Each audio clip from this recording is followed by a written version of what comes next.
Olá, alunos, eu sou o professor Manassias e nossa aula de hoje é sobre ciências. Quem tiver com esse livro Ciências Naturais Aprendendo com o Cotidiano, as páginas são 18, 19, 20, 21 e para cima 22, tá certo? Aqui nós temos o seguinte: substâncias químicas versus misturas.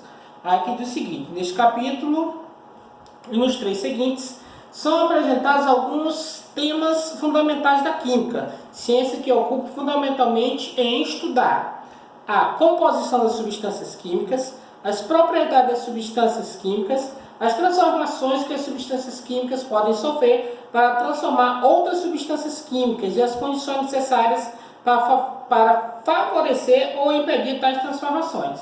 Então, nós sabemos que o principal característica da química é o estudo das transformações da natureza. Mas, em primeiro lugar, nós temos que entender o seguinte, que tudo que existe no universo é chamado de matéria. Se existe algum lugar no espaço, é chamado de matéria, tá certo? Aqui diz o seguinte: os elementos químicos, que no caso são as substâncias, né? No caso, a substância é uma porção de matéria que tem propriedades bem definidas e que lhes são características. Então, uma substância é um elemento que existe na natureza, ele tem a sua densidade própria, ele tem sua cor própria, tem seu cheiro próprio, ele tem suas próprias características específicas que nós podemos diferenciar de outras substâncias, certo?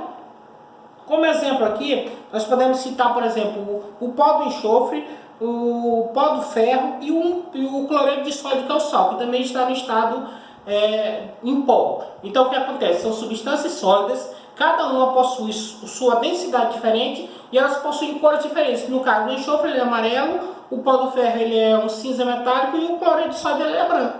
Eles têm seu próprio ponto de fusão, onde eles vão derreter, seu próprio ponto de ebulição, onde eles vão queimar e virar fumaça, vapor, não é isso? Aí aqui nós temos um exemplo, uma questão relacionada a substâncias puras e misturas. O que é uma substância pura? Como o próprio nome diz, uma substância pura é aquela que não está misturada a outras substâncias.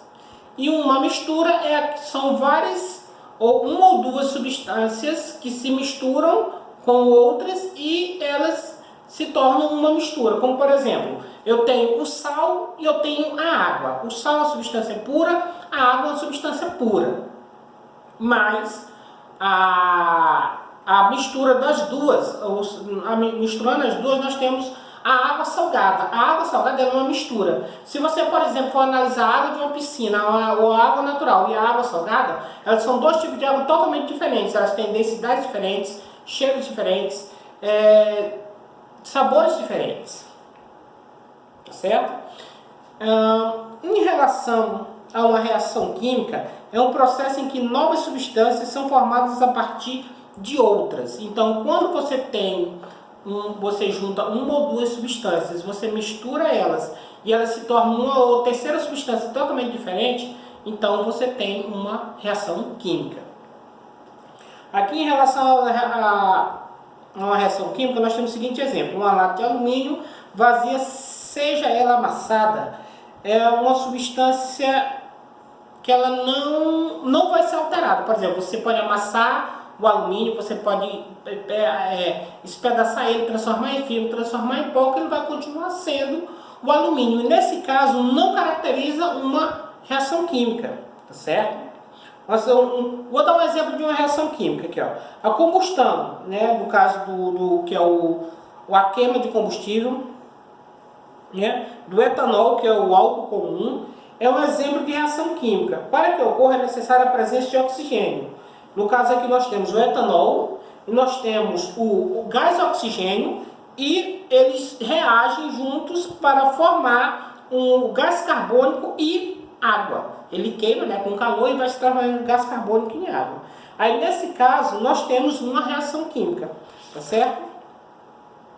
Outro exemplo de reação química, por exemplo, ó, se o pó do enxofre for adicionado ao pó de ferro, obteremos uma mistura na qual cada um dos componentes mantém suas propriedades. Então, por exemplo, eu tenho o pó do enxofre e tenho o pó do ferro, eu misturo os dois. Isso, eu coloquei os dois no mesmo recipiente, mas como o ferro é metálico, se eu pegar um ímã, eu consigo separar o ferro do enxofre. Então, isso não é uma mistura. Eu primeiro peguei dois componentes e coloquei no mesmo recipiente.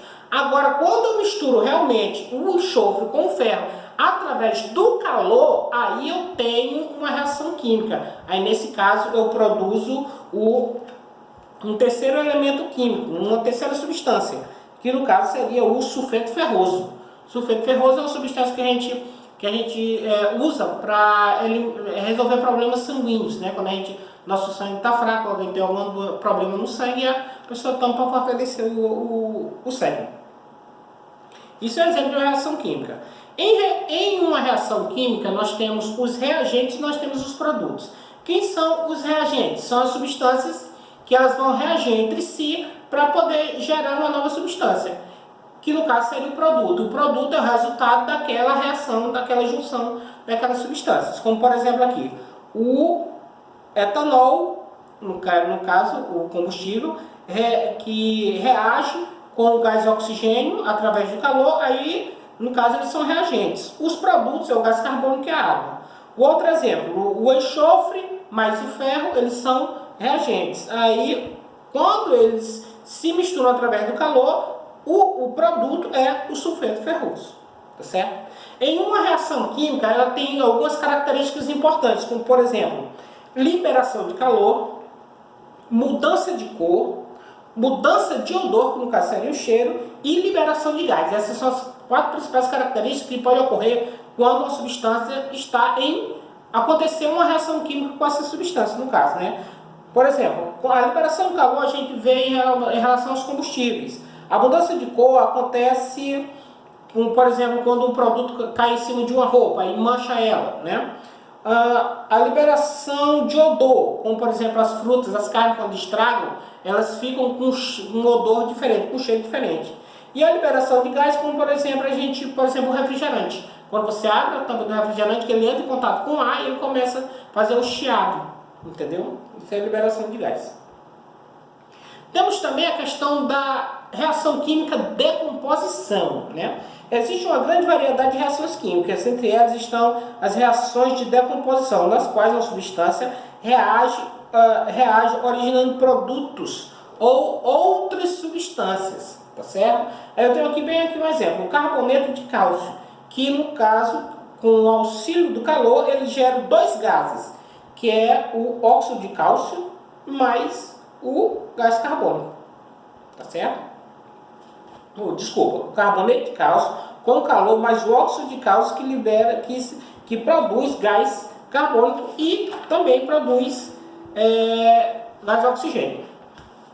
Nesse caso aqui nós temos também o exemplo da decomposição da água. Se você pegar a água e introduzir eletricidade na água, você vai produzir outros gases, 2 gases. Por exemplo, você tem a água que é líquido mais a eletricidade, reagem a eletricidade e a água e produzem 2 gases, que é o gás oxigênio e o gás hidrogênio, tá certo? Aqui eu coloquei aqui na nossa atividade 9 perguntas que nós vamos responder. Aqui nós temos a primeira questão: como é chamado tudo que existe e ocupa lugar no espaço? Segunda questão: como é chamada uma porção de matéria com propriedades definidas? Terceira questão: como é chamada a substância que não está misturada a outras? Quarta questão: como é chamada a união de 2 ou mais substâncias? Quinta questão: como é chamada o processo de formação de substâncias a partir de outras? Sexta questão: como são chamadas as substâncias que reagem em uma reação química? Sétimo: como são chamadas as substâncias produzidas em uma reação química? Oitava: quais são as principais características de uma reação química? E a nona: qual o nome da reação química onde uma substância gera várias outras substâncias? Tá certo?